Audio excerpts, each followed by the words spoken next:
इधर देखो लिपिड का तीन टाइप होता है। पहला था सिंपल लिपिड, दूसरा टाइप है complex lipid. Complex lipid is such lipid which is composed of fatty acid, alcohol and some other chemical. हमारा कॉम्प्लेक्स लिपिड इस तरह का लिक्विड है जो किसी से बना होता है, फैटी एसिड से, अल्कोहल से और कुछ अदर भी केमिकल कॉन्स्टिट्यूएंट है जो इसको बनाने में काम आता है। Depending upon nature of other chemical group complex lipid of lipid है। जो दूसरा केमिकल ग्रुप जो होता है फैटी एसिड और अल्कोहल के अलावा एक कॉम्प्लेक्स लिपिड में वो कुछ दो तरह का होता है। एक को कहते हैं फॉस्फोलिपिड, ग्लाइकोलिपिड। जो दूसरा केमिकल ग्रुप पाया जाता है किसी भी कॉम्प्लेक्स लिपिड में उसके आधार पे कॉम्प्लेक्स लिपिड जो है दो तरह का होता है। पहला कॉम्प्लेक्स लिपिड क्या कहलाता है? फॉस्फोलिपिड्स। दूसरा क्या कहलाता है? ग्लाइकोलिपिड। सबसे पहले जानते हैं कि फॉस्फोलिपिड किसको कहते हैं, ध्यान दो यार। Phospholipid is complex lipid which is composed of fatty acids, alcohol and phosphoric acid residue. देखो कॉम्प्लेक्स लिपिड इस तरह का लिपिड है, फॉस्फोलिपिड इस तरह का कॉम्प्लेक्स लिपिड है जो किसी से बना होता है, फैटी एसिड से, अल्कोहल से और फॉस्फोरिक एसिड से। आप देखो depending upon nature of alcohol phospholipid का प्रोडक्ट क्या। आप देखो अल्कोहल के नेचर के आधार पे फॉस्फोलिपिड को अलग अलग भागों में बांटते हैं। सबसे पहला फॉस्फोलिपिड कहलाता है ग्लाइकोफॉस्फोलिपिड और दूसरा कहलाता है स्फिंगोफॉस्फोलिपिड। तो सबसे पहले हम लोग पढ़ने जा रहे हैं ग्लाइकोफॉस्फोलिपिड के बारे में। तो देखो ग्लाइको ग्लिसरोफॉस्फोलिपिड, ग्लिसरोफॉस्फोलिपिड ये ग्लिसरो है, क्या है? ग्लिसरोफॉस्फोलिपिड क्या होता है तो उसको देखते हैं। देखो glycerophospholipid is ester of fatty acids with glycerol in which polar alcohol is linked to carbon 1 of glycerol. तो फॉस्फोडाइस्टर करा ग्लिसरोफॉस्फोलिपिड इस तरह का फॉस्फोलिपिड है जिसमें क्या होता है एस्टर और जिसमें फैटी एसिड और ग्लिसरॉल के बीच में क्या बनता है? Ester bond. क्या बनता है? Ester bond. और जो पोलर अल्कोहल है वो ग्लिसरॉल के कार्बन नंबर 1 पहले कार्बन से अटैच होता है। पोलर अल्कोहल कहां से अटैच होता है? ग्लिसरॉल के कार्बन नंबर 1 से, फॉस्फोडाइस्टर लिंकेज से। Glycerophospholipid are of different types which differ from each other on the basis of nature of polar alcohol. Glycerophospholipid अलग अलग तरह का होता है, किस पे डिपेंड करता है? पोलर अल्कोहल के नेचर। इधर ध्यान दो, फोकस करो। All glycerophospholipids are derivative of phosphatidic acid. कहना जितने भी ग्लिसरोफॉस्फोलिपिड है कहीं ना कहीं किससे डिराइव होता है? फॉस्फेटिडिक एसिड से। फॉस्फेटिडिक एसिड किससे से बना होता है? ग्लिसरॉल से बना होता है, दो फैटी एसिड से बना होता है और फॉस्फोरिक एसिड। देखो फॉस्फेटिडिक एसिड को बनाने में क्या कौन कौन आता है? एक ग्लिसरॉल का मॉलिक्यूल, दो फैटी एसिड का मॉलिक्यूल और एक फॉस्फोरिक एसिड। जैसे देखो एक फॉस्फेटिडिक एसिड को बना रहे हैं तो देखो एक ग्लिसरॉल का फार्मूला कल भी बताए थे, CH2H CHOH CH2H। ये पूरा क्या है? ग्लिसरॉल। इधर दो फैटी एसिड, पहला फैटी एसिड देखो C++OHR, दूसरा फैटी एसिड C++OHR और एक फॉस्फोरिक एसिड C++OH। एक फॉस्फोरिक एसिड है P++OH। समझ में आ रहा? आप देखो क्या है यहाँ पे क्या होता है? फैटी एसिड का OH और ग्लिसरॉल का ये वाला H दोनों पानी बन के क्या होगा? बाहर आ जाएगा। H2O बन के क्या होगा? बाहर। इसका भी फैटी एसिड का OH और इसका H वाटर बन के क्या होगा? बाहर, वाटर रिलीज हो जाएगा यहाँ से। इसका भी देखो OH और H यहाँ से क्या रिलीज हो गया? पानी यहाँ से निकल जाएगा। समझा? यहाँ पे होगा क्या? देखो ये OH यहाँ से था तो ये कार्बन डाइरेक्ट अब ऑक्सीजन से जुड़ गया। तो देखो यहाँ पे देखो CH2O डायरेक्ट किससे जुड़ गया? कार्बन से। C++। यहाँ पे देखो ये भी कार्बन से ऑक्सीजन है, ये OH वाटर बन करेगा तो ये ऑक्सीजन किससे जुड़ जाएगा? कार्बन से। देखो CHO ऑक्सीजन किससे जुड़ जाएगा? डायरेक्ट कार्बन से। यहाँ भी देखो ये था, ये ऑक्सीजन यहाँ से वाटर हट गया, ये ऑक्सीजन किससे जुड़ेगा? डायरेक्ट फास्फोरस से। किससे जुड़ेगा? देखो CH2O डायरेक्ट किससे जुड़ेगा? फास्फोरस से। फास्फोरस में देखो यहाँ पे P डबल बॉन्ड, अगर ये H हटा दे तो यहाँ पे माइनस आ जाएगा, यहाँ से H हटा दे तो यहाँ पे क्या आएगा? माइनस आ। तो ये जो चीज बना तुमको ये क्या बना? Phosphatidic acid. क्या बना? फॉस्फेटिडिक एसिड किस तरह का टाइप है? ग्लिसरोफॉस्फोलिपिड के टाइप में आता है। समझ में आ रहा?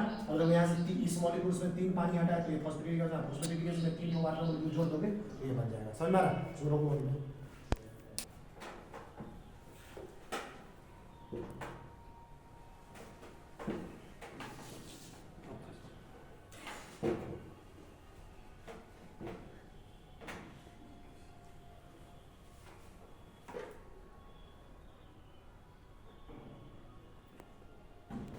चलिए बाहर में उसमें देखिए यहाँ पे देखो ग्लिसरॉल देखते हो CH2H CHOH CH2H ग्लिसरॉल का एक मॉलिक्यूल है। फॉस्फोरिक एसिड का कितना मॉलिक्यूल है? एक है P++OH और दो फैटी एसिड C++OHR C++OHR। यहाँ पे देखो फैटी एसिड और देखो एक चीज और गौर कर रहे हैं, ये जो फॉस्फोरिक एसिड है ना इसके साथ यहाँ पे क्या जुड़ा हुआ है? देखो यहाँ पे कुछ एक और चीज जुड़ा है। इस मॉलिक्यूल का नाम है कोलिन। क्या नाम है? क्या नाम है जी? कोलिन। क्या नाम है? हमारे NCERT की किताब में भी दिया हुआ है कोलिन। क्या नाम है? कोलिन एक तरह का पोलर अल्कोहल होता है। समझा? ये डायरेक्ट यहाँ पे जुड़ा हुआ है कोलिन का स्ट्रक्चर क्या होता है OH single bond CH2 single bond CH2 single bond Na plus और CH3 का होल प्लस, इसी को कहा जाता है कोलिन। क्या कहा जाता है कोलिन। समझा ये कोलिन यहाँ से जुड़ा है। अब देखो होगा क्या, सबसे पहली बात OH यहाँ से पानी बन गया, ये ऑक्सीजन डायरेक्ट किससे जुड़ा है कार्बन से। देखो CH2 ऑक्सीजन डायरेक्ट किससे जुड़ेगा कार्बन से। ये कैसा बॉन्ड बना स्टार बॉन्ड, कैसा बॉन्ड बना स्टार। फिर देखो यहाँ भी CH है, देखो ये ऑक्सीजन है, इसका H और OH पानी बन गया, ये डायरेक्ट ऑक्सीजन किससे जुड़ेगा कार्बन से, सिर्फ कार्बन। फिर नीचे में देखो ये CH2 है वो है, फिर ये डायरेक्ट फास्फोरस से जुड़ा, फिर डबल वो यहाँ से H हाइड्रोजन आटो माइनस, यहाँ पे वो यहाँ भी देखो ये यहाँ पे गौर से देखो, यहाँ पे क्या होगा इसका H और इसका OH, देखो ये लिख लेना तुम लोग कॉपी में, इसका OH और इसका H, यहाँ से पानी बन के हट जाएगा, यहाँ ऑक्सीजन किससे जुड़ेगा CH2 से, ऑक्सीजन डायरेक्ट किससे जुड़ेगा CH2 N प्लस का होगा।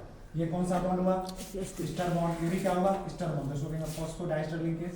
आ देखो ये जो R है ये नॉन पोलर टेंस है, कैसा है ये भी स्टार बॉन्ड है, ये भी स्टार बॉन्ड है, समझ मारा।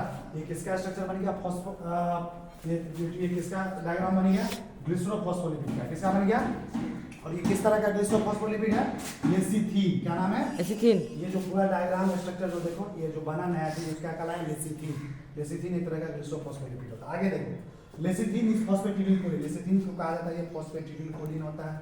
आगे देखो अगला जो है कॉम्प्लेक्स लिपिड का अगला टाइप है ग्लिसरोफॉस्फोलिपिड खत्म, अगला सेकंड टाइप है स्फिंगोफॉस्फोलिपिड। क्या है ये देखो क्या लिखा है sphingophospholipid is composed of sphingosine an amino alcohol a fatty acid which is linked to carbon 2 of sphingosine through a peptide amide bond and polar alcohol linked to carbon 1 of sphingosine through phosphatase link। देखो क्या है स्फिंगोफॉस्फोलिपिड sphingosine से बना होता है, किससे बना होता है स्फिंगोसिन। स्फिंगोसिन क्या होता है एक तरह का अमीनो अल्कोहल, और किससे बना होता है फैटी एसिड से बना होता है, और ये फैटी एसिड जो होता है स्फिंगोसिन के कार्बन नंबर 2 से जुड़ा होता है।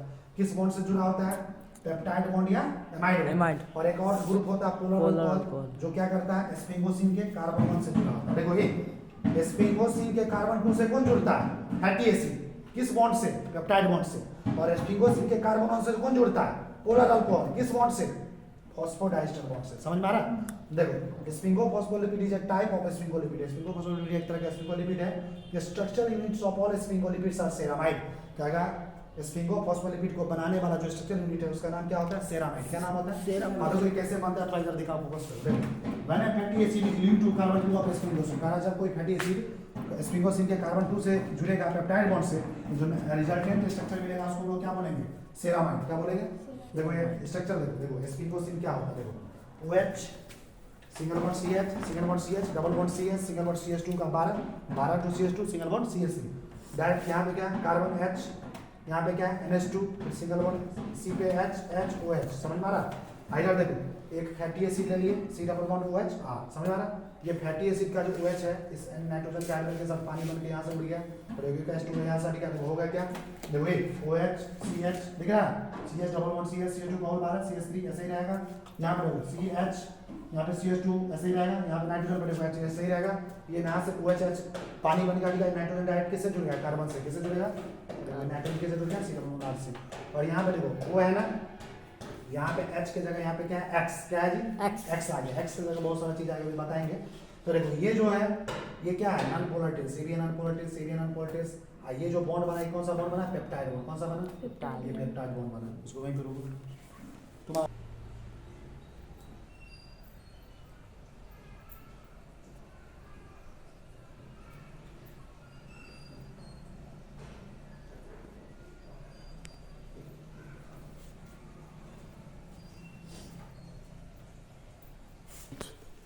देखो यहाँ पे अभी कुछ देर पहले पढ़ाया था। देखो ये वाला स्ट्रक्चर ध्यान से देखो, ये वाला जो सेरामाइड का स्ट्रक्चर भी यहाँ पे देखो बताए थे OH CH single bond CH double bond CH single bond CH2 का whole 12 single bond CH3 single bond CH नीचे में CH2 OX NH2 NH C double होगा।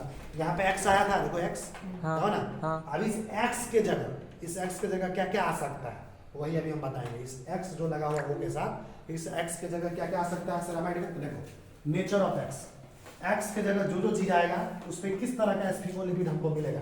मान लो उस स्ट्रक्चर में X के जगह क्या आ जाए हाइड्रोजन, क्या आ जाए। ये जो स्ट्रक्चर है इसको दिखाओ तो फोकस करो इधर। ये जो स्ट्रक्चर आपको दिखा रहे हैं यहाँ पे गौर से देखिए, यहाँ पे OH है single bond CH single bond CH double bond CH single bond CH2 का whole 12 single bond CH3 single bond C CH single bond C CH2 single bond N H C double bond OR यहाँ पे ओ के single bond O के साथ x लगा हुआ है, ठीक है। ये पूरा स्ट्रक्चर सेरामाइड कहलाता है। यही हम बता रहे हैं जो एक्स लगा है ना, इस एक्स के जगह क्या आ सकता है। तो देखिए इस एक्स के जगह, देखिए इस एक्स के जगह अगर अलग अलग ग्रुप को हम रखते हैं तो अलग अलग ग्रुप को रखने के बाद किस तरह का स्फिंगोलिपिड मिलेगा, उसका क्या नाम होगा वो हम बताने जा रहे हैं। उस स्ट्रक्चर में सेरामाइड के स्ट्रक्चर में एक्स की जगह मान लो हाइड्रोजन आ जाए, क्या आ जाए, वहां पे एक्स की जगह क्या डाल दो हाइड्रोजन, तो उस स्ट्रक्चर को क्या बोलेंगे, सेरामाइड। क्या बोलेंगे, अगर एक्स के जगह फॉस्फोकोलिन डाल दे, क्या डाल दे, या इसी को कहेंगे फॉस्फोइथेनोलिन। एक्स की जगह अगर फॉस्फोकोलिन आ जाए या फॉस्फोइथेनोलिन आ जाए तो इस तरह के स्फिंगोलिपिड को क्या बोलेंगे, स्फिंगोफॉस्फोलिपिड। क्या बोलेंगे, अगर एक्स के जगह 1 से लेकर 6 कार्बन वाला मोनोसैकेराइड आ जाए, एक्स से लेकर आ जाए 1 से लेकर 6 कार्बन वाला मोनोसैकेराइड, तो उस तरह के स्फिंगोफॉस्फोलिपिड क्या बोलेंगे, न्यूट्रल ग्लाइकोलिपिड। क्या बोलेंगे, अगर एक्स के जगह कॉम्प्लेक्स ओलिगोसैकेराइड आ जाए, क्या आ जाए, कॉम्प्लेक्स ओलिगोसैकेराइड, तो उस स्फिंगोलिपिड को क्या बोलेंगे, गैंग्लियोसाइड्स। क्या बोलेंगे, देखो all phospholipids are amphipathic having 2 non polar hydrophobic tails and 1 polar. अगर देखो जितने भी फॉस्फोलिपिड्स है सारे के सारे एम्फीपैथिक कहलाता है। एम्फीपैथिक मतलब जिसके पास पोलर पार्ट भी होता है, नॉन पोलर पार्ट भी होता है। और फॉस्फोलिपिड्स में 2 नॉन पोलर टेल्स होता है। देखो कितना टेल्स, तो एक नॉन पोलर टेल्स यहाँ, एक नॉन पोलर टेल्स यहाँ, 2 नॉन पोलर टेल्स होता है। नॉन पोलर टेल्स को कहा जाता है हाइड्रोफोबिक। समझ में आ रहा, हाइड्रोफोबिक का मतलब, हाइड्रो का मतलब पानी, फोबिक मतलब नफरत, यानी पानी से नफरत करता है, पानी से दूर रहना चाहता है। और एक पोलर हेड होता है, पोलर हेड होता है। पोलर जो ग्रुप होता है उसको कहते हैं हाइड्रोफिलिक। हाइड्रो का मतलब वाटर, फिलिक मतलब लव, वाटर लविंग, पानी से उसको प्यार है, पानी पसंद है, पानी के साथ रहना चाहता है। हाँ, तब देखो तुमको बताएं कॉम्प्लेक्स, पहला था लिपिड का पहला टाइप सिंपल लिपिड जो कि खत्म। दूसरा टाइप है लिपिड का कॉम्प्लेक्स लिपिड। कॉम्प्लेक्स लिपिड का 2 टाइप, एक है फॉस्फोलिपिड, एक है ग्लाइकोलिपिड। फॉस्फोलिपिड तो खत्म कर दिए, अब कॉम्प्लेक्स लिपिड का अगला टाइप है ग्लाइकोलिपिड। क्या है जी, ग्लाइकोलिपिड। ग्लाइकोलिपिड क्या होता है इसको हम आपको तो नेक्स्ट क्लास में डिस्कस करेंगे। और आपको अगला जो लेक्चर हमारा बायोमोलिक्यूल चैप्टर का होगा वो हमारे इस चैप्टर का लास्ट लेक्चर होगा। ग्लाइकोलिपिड को पढ़ाने के बाद नेक्स्ट लिपिड पढ़ाएंगे, फिर और जो भी चीज़ बचा रहेगा इस चैप्टर में वो आपको कंप्लीट करवा दिया जाएगा। और अगले नेक्स्ट लेक्चर में ये बायोमोलिक्यूल जो चैप्टर है पूरी तरह से खत्म होगा। और आगे यानी आपको हम सेल वाला यूनिट पूरा खत्म कर दी। सेल यूनिट जो आता है 11th क्लास बायोलॉजी में, उसमें 3 चैप्टर आते हैं। पहला है cell the unit of life, दूसरा है cell cycle and cell division, तीसरा बायोमोलिक्यूल। 3 चैप्टर उसके अंदर आए, वो आपको खत्म हो जाएगा अगले क्लास में। अब अगला यूनिट जो हम शुरू करेंगे बायोलॉजी में वो होगा हमारा डाइवर्सिटी। क्या शुरू करेंगे, diversity in the living world. Diversity in the living world जो चैप्टर है 11th क्लास में, काफ़ी इंपोर्टेंट चैप्टर है। नीट के एग्जामिनेशन के लिए, एम्स के एग्जामिनेशन के लिए, बोर्ड के एग्जामिनेशन के लिए, 11th के एग्जामिनेशन के लिए, 12 के एग्जामिनेशन के लिए, किसी भी बड़ा से बड़ा कॉम्पिटिटिव एग्जामिनेशन या बोर्ड लेवल का एग्जाम में वो जो 4 चैप्टर है 11th क्लास का डाइवर्सिटी, उसमें कौन कौन चैप्टर है। सबसे पहला चैप्टर आपको पढ़ाएंगे द लिविंग वर्ल्ड, दूसरा है बायोलॉजिकल क्लासिफिकेशन, तीसरा है प्लांट किंगडम, है ना, और चौथा एनिमल किंगडम। तो ये सब आगे की कहानी हम आपको नेक्स्ट क्लास में डिस्कस करेंगे।